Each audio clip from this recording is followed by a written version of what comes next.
My name is Carolyn, and yes, I'm 34 now. I can stand up straight in a conference room and not be intimidated by loud male voices. I earn money with my wits and my tongue. I can smile when I need to and keep quiet when I need to. I have a mortgage on an apartment I bought 3 years ago, and I have another one, inherited from Grandma Ruth when her heart stopped one day, leaving me standing in a cold kitchen amid the smell of old books and dried herbs. But honestly, all this, the work, the money, the apartments, is just the tip of the iceberg, behind which lies what made me who I am. Let me take you back there, to when I was a child, because that's where my real story began. I was 10 when the world split in two, when my father, my only stronghold and protector, suddenly collapsed in the kitchen, clutching his chest, and within minutes, he was gone. Just the day before, he'd held my bike while I staggered around the yard, taught me not to be afraid of falling, and laughed when I flew straight into the lilac bushes, then wiped my tears with his big palms. And then the next day, he was gone, and the silence that descended on our house was so thick and heavy that I felt like I was suffocating. Mom seemed hollow inside, walking around with dull eyes and not knowing what to do with her hands. And I, small and confused, clung to her dress, waiting for her to return to her old self. But it never happened. A year later, she brought Steve home. I remember his smile, broad like someone who never cared about anything, and her eyes, alive for the first time since Dad's death. She laughed again, put on lipstick again, and even started playing records in the evenings. Honestly, I thought back then that maybe life would give us a second chance, that this man could fill the hole my father left. And for a while, it seemed that way.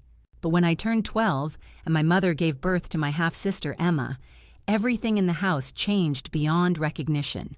From that day on, it was as if I became invisible. Mom was lost in caring for the baby.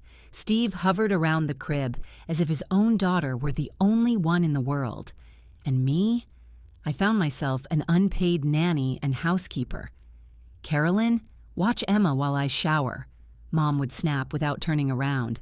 "Girl, go wash the dishes," Steve muttered from behind the newspaper. "Emma needs a bottle," Mom would yell from the other room, and it all felt like an endless loop with no escape. I was only 13, but the work of a grown woman hung on my shoulders. Diapers, pots and pans, rags, and a fatigue that made me nod off in class. My grades slipped, and the teachers shook their heads. But what did they know about me ironing school uniforms and wiping milk off the floor at night, while my peers played in the yard or chatted with their friends on the phone? I had no friends because after school I always hurried home. Emma was waiting for me, a ton of things to do, and no one asked me what I wanted. One day, Grandma Ruth arrived. Stern, straightforward, my father's mother. She sat in a chair in our cramped living room, watching Mom and Steve bark orders at me as if I were a servant, and said nothing. But exactly an hour later, she dragged Mom into the kitchen, thinking I wouldn't hear a word, and I sat in the corner, hanging on every word. "Patricia, this girl is miserable," Grandma said bluntly, her voice cold and hard as a knife. Mom muttered something in response. "Ruth, I'm in trouble. I need Carolyn's help." And her voice was defensive, pitiful. Grandma didn't relent. "She's not your maid. She's your daughter. When was the last time you saw her smile?" There was a long, heavy pause, and then Mom exhaled. "I don't know what you want from me. I can't be in 2 places at once. Let her come live with you." And then Steve interjected, his voice lazy, as if he'd been waiting for this moment. "Actually, this might work better." And in that moment, I realized he was glad to be rid of me. I saw the relief on his face when they returned to the living room. Mom looked at me, clutching a sleepy Emma, and said, "Darling, would you like to stay with Grandma Ruth?" I didn't hesitate for a second. Yes. Steve even chuckled, as if he'd finally dropped the weight off his shoulders. Mom nodded, as if she'd been waiting for this answer. "Okay, then we'll arrange everything." That same day, I packed my few belongings, a few dresses, a stack of notebooks, my favorite books. I left behind a room that had never felt like my own because it held neither the warmth nor my laughter. And when I crossed the threshold of Grandma's apartment, I felt like I'd entered another world. Tall shelves of books, the smell of ink and dust, heavy curtains and lamplight falling on her desk, littered with notes and an old quill. She was a literature professor, and every corner of her house exuded knowledge. Every evening we sat at the table where there was always real food prepared by her own hands and talked about everything: school, books, movies, how life works. She looked at me on the first day and said, "You're not cleaning my house, Carolyn. That's my job. Your job is to be a child and learn." I almost cried because it sounded too good to be true.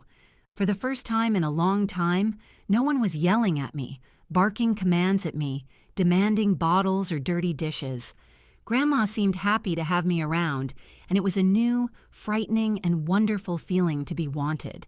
4 months after I moved in with Grandma and experienced my first taste of freedom and dignity, she sat me down at the table, poured tea into her favorite china with delicate blue flowers, and looked at me in a way that immediately told me this was going to be a serious conversation. "I've officially adopted you, dear," she said, her voice steady, though her hands shook slightly as she raised the cup to her lips. I froze, staring at her wide-eyed, and then breathed out, "What does that mean?"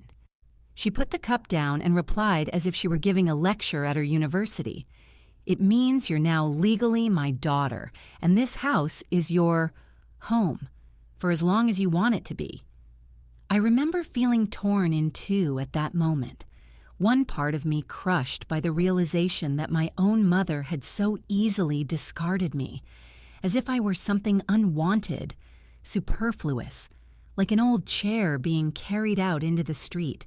And the other, stronger part, sighed with relief for the first time, because here was someone who truly wanted me, and that meant everything to me. After that, my life began to change. My grades suddenly went up, I started bringing home A's again, and the teachers no longer shook their heads but smiled because they saw I'd stopped falling asleep in class.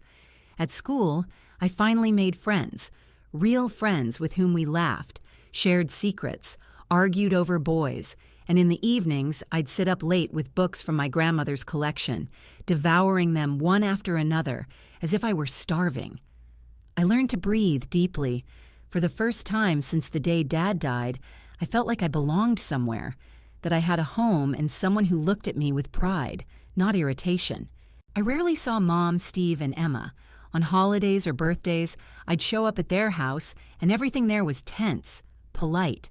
But in my mom's eyes, there always glimmered the same relief I'd seen the first time she agreed to give me to my grandmother. They were polite, smiling, offering me a piece of cake. But as soon as I stood up and said goodbye, I noticed their shoulders slump, as if the room had grown lighter again without my presence. My mother posted dozens of photos of Emma on social media, her first steps, her school parties, her birthdays, her Halloween costume, but I couldn't find a single photo of myself, as if I'd never existed. At some point, I even stopped visiting her page, because what was the point of looking at proof that I'd been erased from their lives? I graduated with honors, went to college on a scholarship, and earned a degree in communications. My grandmother was so proud of me that when my name was called at graduation, she cried right there in the hall, openly, and I saw the joy in her eyes that I sorely missed from my mother. After college, I quickly found a job at a good company, and my grandmother helped me settle in. Then I was able to move into my own place and feel like a grown, independent woman. And then, as if sensing that I was now firmly on my feet, my mother suddenly decided to get in touch again. The call was unexpected. At first, I even thought I misheard. "Carolyn, dear, I think we should start over. Put the past behind us." Her voice was tensely soft, as if she'd been rehearsing the phrase in front of a mirror. Curiosity got the better of me, and I agreed to give it a try. We started seeing each other on holidays, Christmas, Thanksgiving, Emma's birthdays. I'd arrive bearing gifts, expensive, beautiful ones, designed to show that I'd accomplished something. Emma, who was already a teenager by then, opened my boxes with a slight laziness. Mom and Steve exchanged glances, and I saw silent approval on their faces, as if they'd decided Carolyn had finally found her role, the role of the generous older sister who brings gifts. Emma never seemed particularly grateful, but I excused her. Teenagers are like that. Nothing's right for them, nothing's enough, and I hoped that with time she'd warm up to me. So the years went on. We weren't close, but we maintained the semblance of a normal relationship, and I sometimes even thought that was the best we could hope for in our story.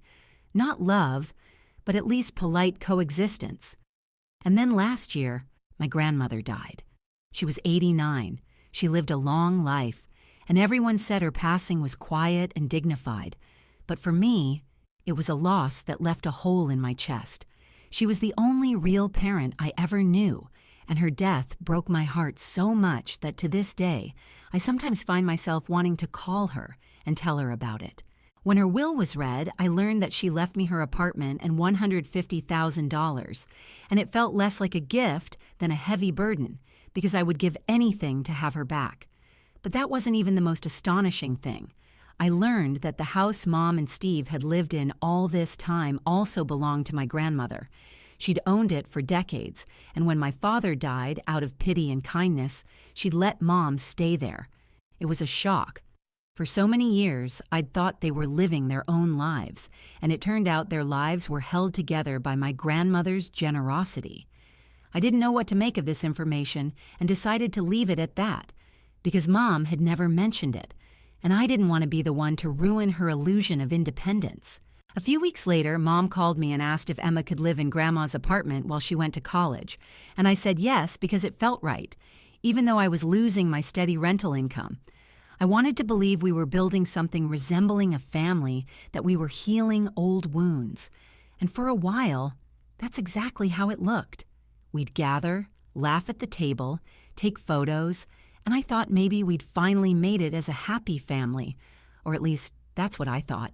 I was sitting at my desk, staring at a dry press release about a new product launch, skimming over those polished phrases that should have sounded like an inspiring anthem, but were, in reality, a dull hodgepodge of corporate garbage, when suddenly the phone rang and Mom's name appeared on the screen. I almost ignored the call because we usually only spoke on holidays, and even then, only casually. But something inside me tugged, some old nagging feeling that if I didn't pick up, something bad would happen. "Hi, Mom," I said carefully. "What happened?" "Darling." Her voice was soft, a little cloying. "I'm calling about Emma's graduation gift." I leaned back in my chair, staring at the ceiling. Emma had just graduated from college a few weeks ago, and I was there, clapping my hands when her name was called, watching Mom and Steve beam with pride. And for a second, I even felt something akin to joy for them all, because they looked so happy together. "Yes, I've been thinking about that," I replied. "I was planning on sending her to Mexico for a week. Let her relax, celebrate, before looking for a job." There was silence on the other end, and it wasn't a happy silence, not a grateful one. No, it was that heavy pause I knew all too well.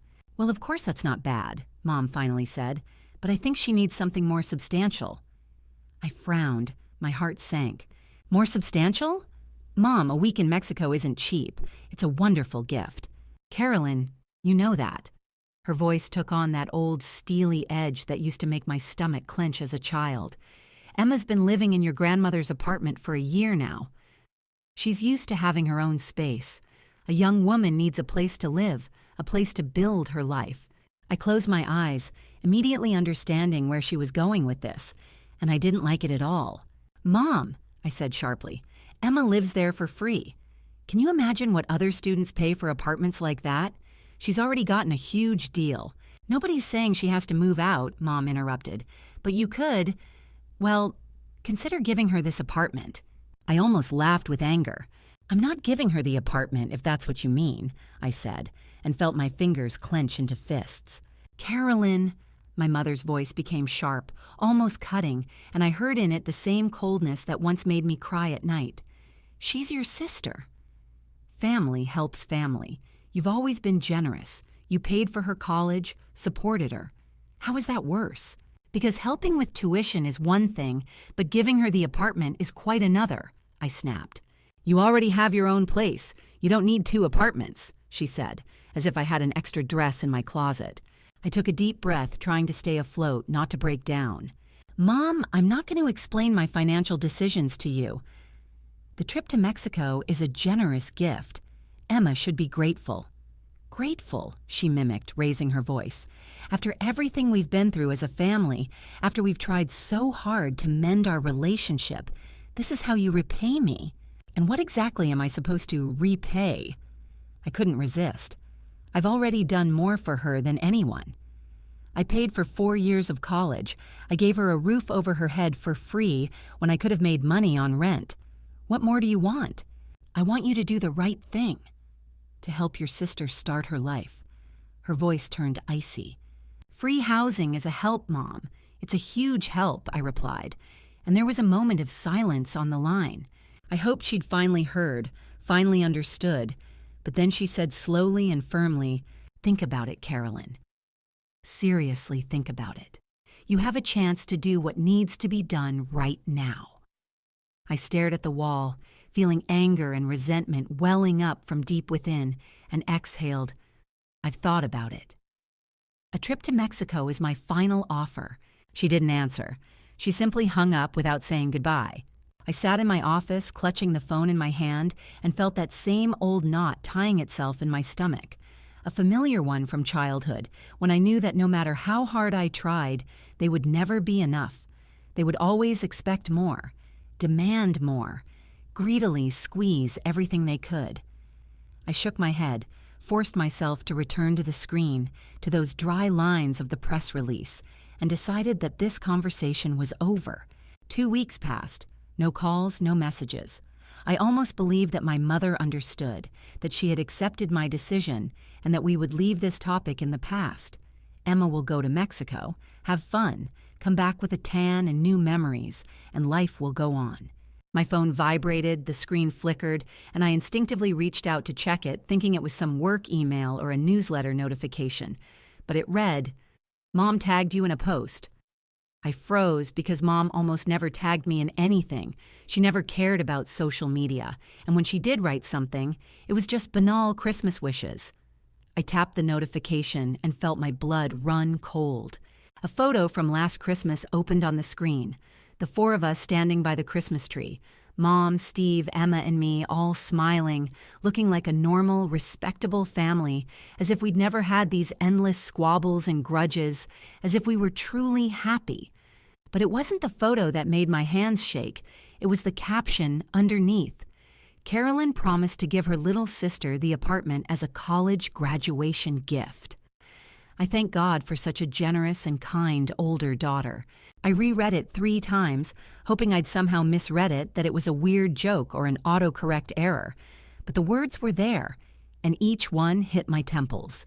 She'd publicly announced that I was giving my grandmother's apartment to Emma, as if it were a done deal. The comments were already pouring in. What a wonderful older sister. Very generous. Emma is lucky. This is what a real family should look like. You're an angel, Carolyn. I felt sick, and the air around me felt hot, as if someone had set it on fire. She'd done it deliberately, meanly, calculatedly, driving a wedge publicly so I couldn't back out. How could I write there for all to see, "This is not true"? Then I would look like either a liar or a heartless bitch who broke her own promise. My hands were shaking so badly I barely managed to dial her number. She answered on the second ring, and her voice was calm, almost cheerful. "Hi, Carolyn. What the hell did you just do?" I tried to keep my voice down because I was in the office, but the rage was choking me. "I don't know what you're talking about," she said sweetly. "The Facebook post, Mom. You told everyone I was giving the apartment to Emma. Well, isn't that right?" Her voice was light, as if she were talking about the weather. "No." I clenched my teeth so hard my jaw ached. I made it clear. The trip to Mexico is my last gift.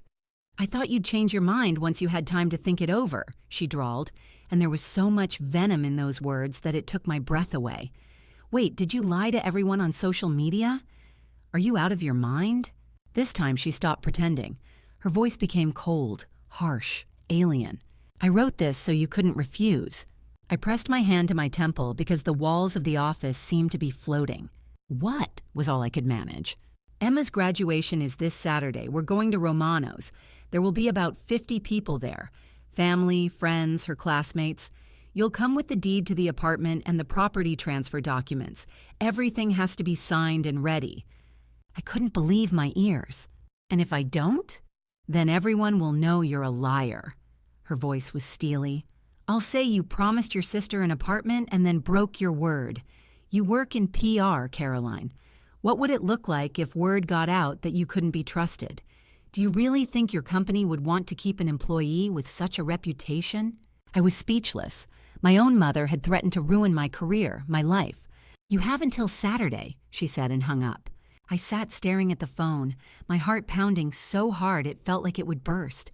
I couldn't believe she'd actually done this, that she'd set a trap and was now trying to drive me into it like a wild animal. Desperate, I immediately called Emma, hoping she didn't know anything, that maybe I could talk her out of it. Hi, Carolyn, she answered evenly as if nothing had happened. Emma, did you see what Mom wrote on Facebook? Yes, I did. Did you know she was going to do this? There was a brief pause and then a calm, yes, we talked about it. Something inside me snapped. And you're okay with her lying and blackmailing me? Emma laughed, a real laugh, light, almost cheerful. Blackmail? Come on, Caroline, you have 2 apartments and I have none. It's not exactly fair. I earned my own apartment. I worked for it. I toiled to buy it. And you've been living in your grandmother's apartment for free for a year now. Yes, and I'm grateful for the handout, she said, and the word hit me in the face. But now I want something permanent, something of my own. A handout? I choked. I paid for your college education 4 fucking years. And I'm grateful for the charity, but this is different. This is about my future. And she hung up. That night, I sat on the couch, staring at the ceiling, and something heavy was pounding in my chest. Not even my heart, but a stone, as if someone had placed it inside and said, live with this now. The 3 people I'd stubbornly tried to call family for so many years had just shown me their true colors. They weren't my mother, not my sister, not some close friend, but complete strangers. Cold, cruel people who believed they could manipulate and intimidate me to the point where I'd simply meekly hand over hundreds of thousands of dollars worth of property just to maintain the appearance of being a good daughter. And suddenly, despite the nausea and anger, laughter burst out from within me, at first quiet and nervous, then louder, almost hysterical, because they thought they were so smart that they had trapped me, that I, like in childhood, would swallow everything silently just to avoid a scandal. And they had no idea that this was not the end, but only the beginning, and that this time I was not a child who could be driven into a corner. The next morning, I walked into my home office, pulled out the heavy box of documents my lawyer had given me right after my grandmother's funeral, and for the first time in a long time, I decided to lay them all out in front of me. There was the will, the property deeds, the insurance papers, all neatly folded and almost untouched because, frankly, I'd been avoiding looking at them all this time, afraid to admit that my grandmother was gone and that it was all on my shoulders now. I unfolded the will and this time read every line carefully, without a cursory glance, and at first, everything was familiar. The apartment Emma had lived in was officially mine. The $150,000 were mine, too. But then I saw a line that took my breath away. Property located at 847 Maple Street. I sat up and read it 3 times. It was the address of the house where Mom and Steve lived, the very house they'd lived in for over 20 years, the one I'd always considered their home. But according to this document, my grandmother had been the owner all this time, and now it was me. I sat there clutching the paper with my fingers, and a chill ran down my spine. This house had belonged to my grandmother, and before her, to my great-grandmother, and it turned out that when Dad died, Grandma had simply, out of kindness, allowed Mom to stay there. But it had never been Mom's house, and certainly not Steve's. I lived with this knowledge for a whole year, trying to bury it deep inside, because I didn't want to destroy anything, didn't want to rock the boat when everything seemed more or less smooth. But now they'd rocked the boat, and now it was too late to pretend everything was calm. Well, I thought, if they were going to start a war, then let them see how deep the waters run. I picked up the phone and dialed the lawyer's number. David Morrison, the same one who'd helped me buy my apartment and who could explain the most complex legal details in simple terms, so I could understand where I had rights and where I didn't. "David, it's Carolyn," I said, my voice shaking not from fear but from determination. "I need to ask you a few questions about the inheritance." "Sure, what happened?" he responded calmly. And I explained how my mother and her husband live in a house that was actually left to me by will, how they'd lived there for decades, but on paper, it was never theirs. "Do they have any rights as a tenant?" I asked bluntly. David paused for a second, and I even heard him leafing through something on the table. "Did they ever sign a lease or pay you rent? Are there any papers proving they have the right to be there?" "No," I said. "No contracts, nothing. Grandma simply gave them permission to live there after my father died.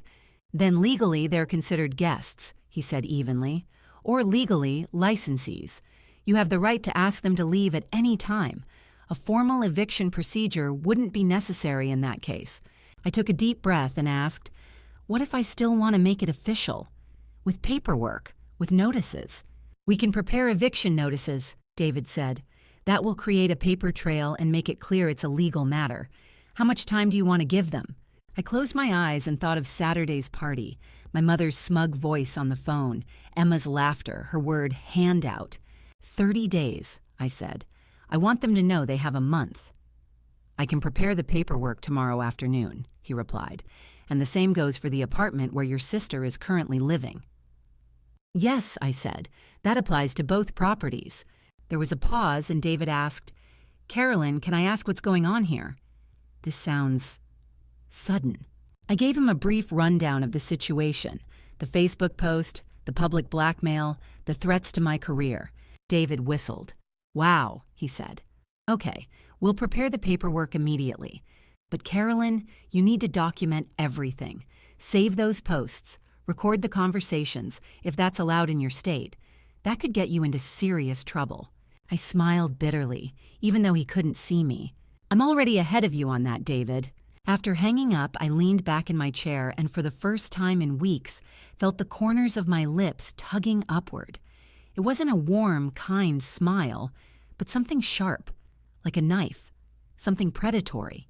They wanted to play games with me, and fine, I was ready, but let them understand up front that they had chosen the wrong opponent, and all their tricks, backroom calls, and dirty online posts would seem like child's play next to what I had prepared.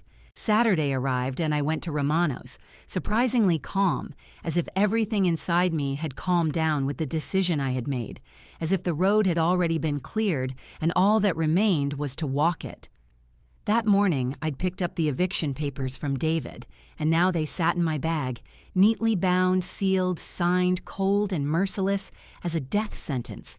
And I knew that's exactly how they would look to my family, official and final.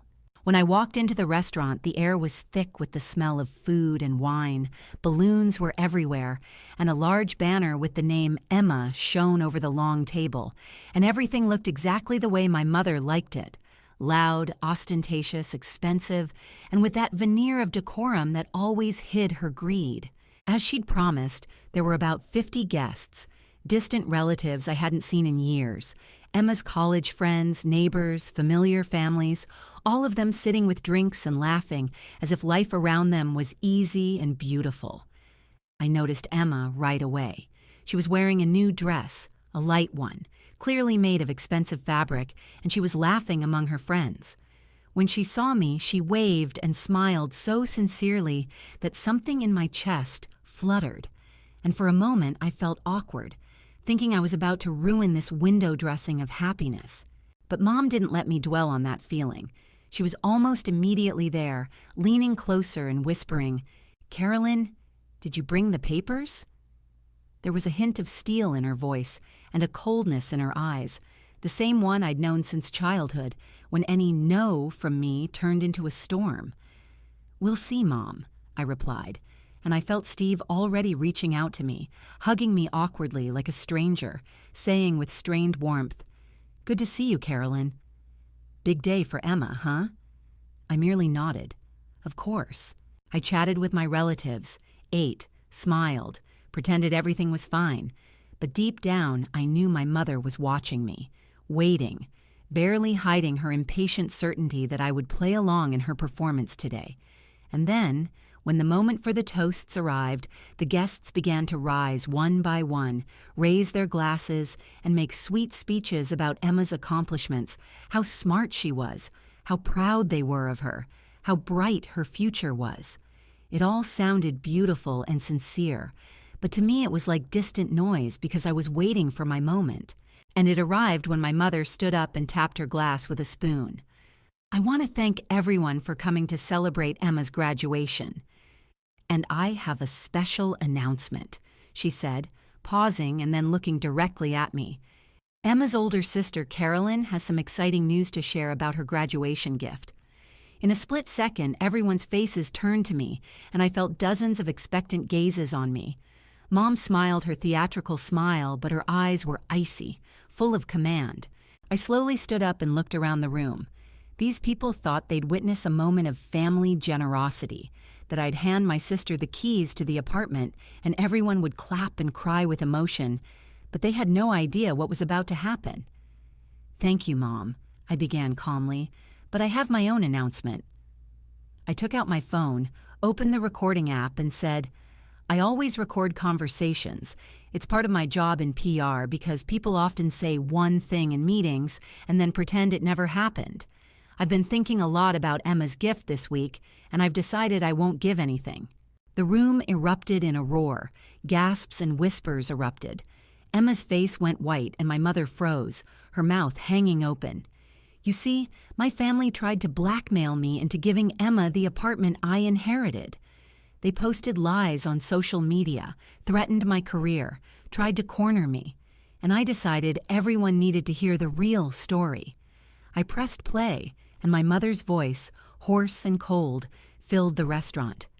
"I posted this so you couldn't refuse. Emma's graduation is at Romano's on Saturday. You need to bring the apartment and deeds. If you don't, I'll tell everyone you're lying. You work in public relations, Carolyn. How will it look if you can't be trusted?"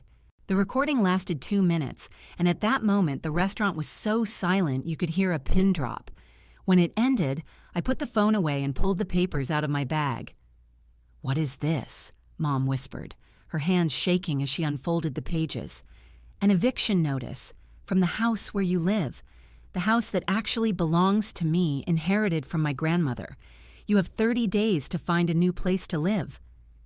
I turned to Emma, who was already crying, and handed her the exact same documents. "Same to you, sister." 30 days to move out. I glanced around the room, and I could see the same look on everyone's faces. Confusion, shock, almost fear, as if they had all simultaneously woken up from a dream where everything looked perfect and suddenly saw the real dirt hiding beneath the shiny packaging. "Since everyone's here, I think you should know the truth," I said loudly, so even those standing in the far corner could hear. "The house they live in is mine." It's been that way for a year now. I let them stay there because I thought we were family. But as it turns out, I was wrong. Mom sat with the documents in her hands, her fingers shaking so hard the pages rustled like dry leaves. She stared at the signatures and seals, as if hoping the letters would transform themselves into a different truth. "It can't be legal," she muttered finally, her voice breaking.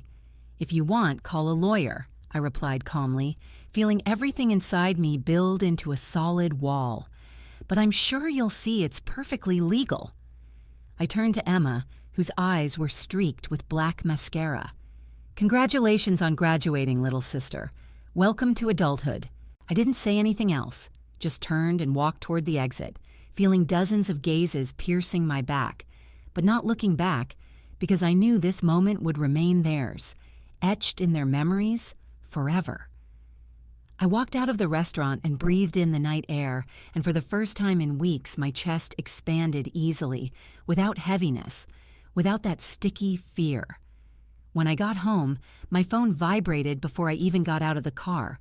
Mom's name was flashing on the screen. I hung up. Immediately, another call. Emma, then Steve, then Mom, again.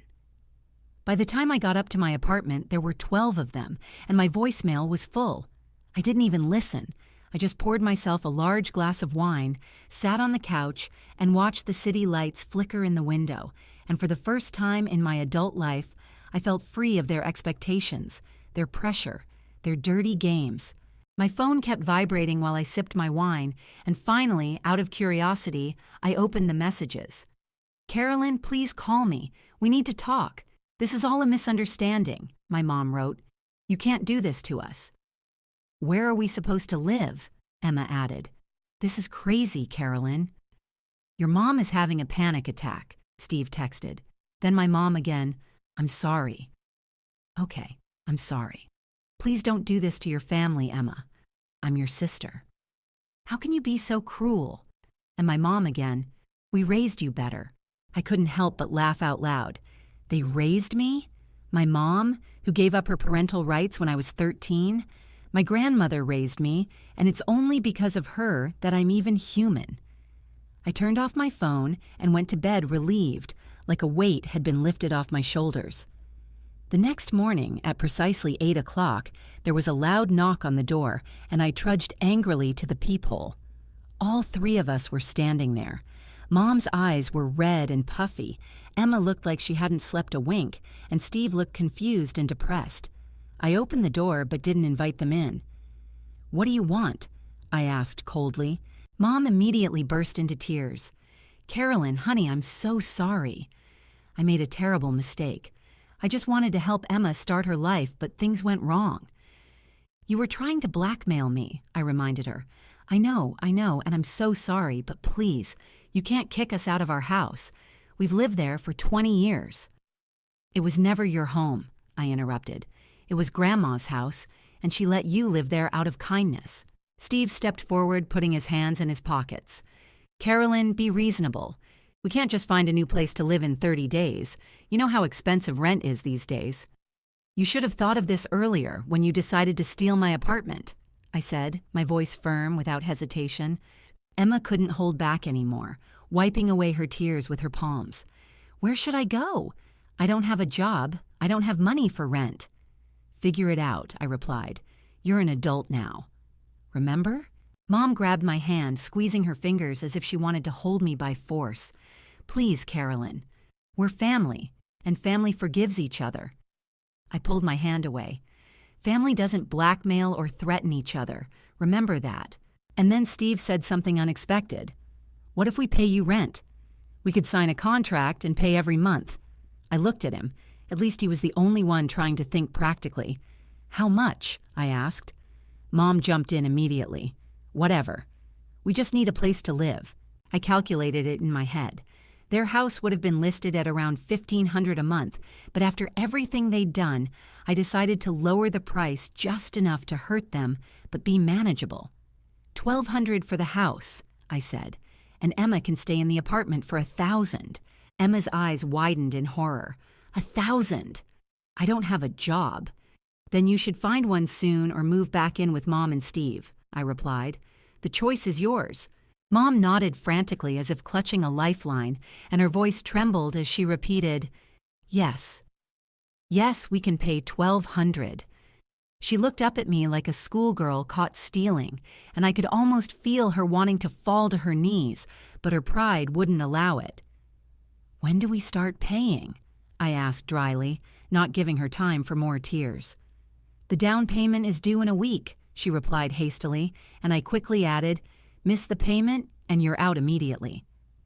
There won't be a second chance. Steve exhaled as if a sack of bricks had been lifted from his shoulders and said, "It's fair. We can do it." His eyes cleared for the first time, and I realized he was glad for some certainty. Emma, meanwhile, continued to sob, wiping her snot with her sleeve, sniffling, "I can't afford $1,000 a month." I shrugged and said coolly, then move out. I can easily rent this apartment to someone else for $1,500. There'll be a line of people wanting it. Mom immediately turned to Emma, hugging her shoulders as if to hide her behind her back. "You'll come home, darling. Everything will be fine." Emma glared at me so viciously that if she'd had the strength, she would have stabbed me right there in the doorway.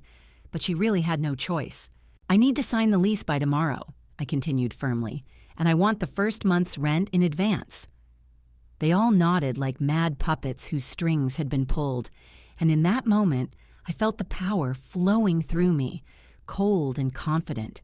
After they left, I immediately called David to have the lease drawn up properly, and then called the management company to take over Grandma's apartment as soon as Emma vacated it.